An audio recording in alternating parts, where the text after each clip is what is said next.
دوستو آج نیتن یاہو نے خوفناک انکشاف کیا ہے کہ جو ہمیں سب سے زیادہ مڈل ایسٹ کے اندر خطرات ہیں وہ ایران سے ہیں.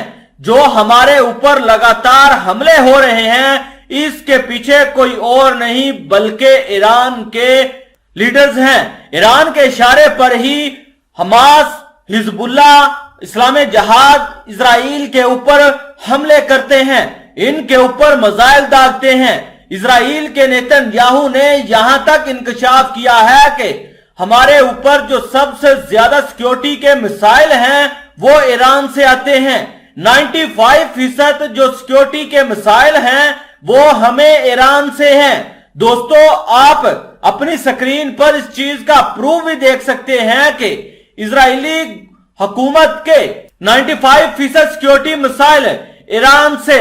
نیتن یاہو نے اس چیز کی وضاحت کی ہے کہ اسرائیلی حکومت کے 95% سیکیورٹی مسائل ایران سے آتے ہیں.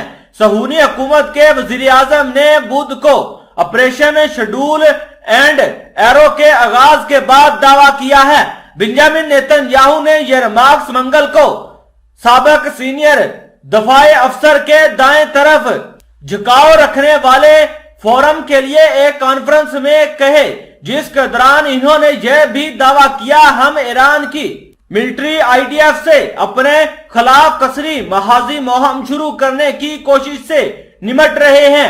سیکیورٹی برانچوں کو میری ہدایات ہے کہ وہ ایک قسری محاذی مہم کے لیے تیار رہیں، اگر ہمیں ضرورت ہو تو ہم یہ بھی کر سکتے ہیں. نیتن یاہو نے مزید دعویٰ کیا کہ اسرائیلی حکومت ایران کو جوہری ہتھیار حاصل کرنے سے روکنے کی ہر ممکن کوشش کرے گی اور ایران کو ہمارے ارد گرد دہشت گردی کے مورچے قائم کرنے سے روکنے کی کوشش کرے گی. صہیونی حکومت کا الزام ہے کہ ایران جوہری ہتھیار بنانے کی کوشش کر رہا ہے، تاہم علاقائی اور بین الاقوامی ماہرین کے مطابق صہیونی حکومت کے پاس خود 400 کے قریب ایٹمی وار ہیڈز ہیں. دوسری جانب رہبر انقلاب اسلامی آیت اللہ خامنائی نے بھی ایک فتویٰ جاری کیا ہے کہ جس میں ایٹمی ہتھیاروں سمیت کسی بھی WMD کی تیاری، دیکھ بھال اور استعمال کو حرام قرار دیا ہے. دوسری طرف نیتن یاہو نے یہاں تک کہہ دیا ہے کہ ایران کے ڈرون اتنے خطرناک ہیں کہ وہ کسی بھی جنگ کے اندر گیم چینجر کے طور پر کام کر سکتے ہیں. نیتن یاہو نے مزید کہا کہ ایران ایک ایسا ملک جس کی تمام شعبوں میں مسائل تھے اور وہ کسی بھی ٹیکنالوجی سے ممنوع تھا، آج ٹیکنالوجی کے کنارے پر اس مقام پر پہنچ گیا ہے جس کے ہتھیاروں کو بین الاقوامی میڈیا میں گیم چینجر کے طور پر بیان کیا جاتا ہے.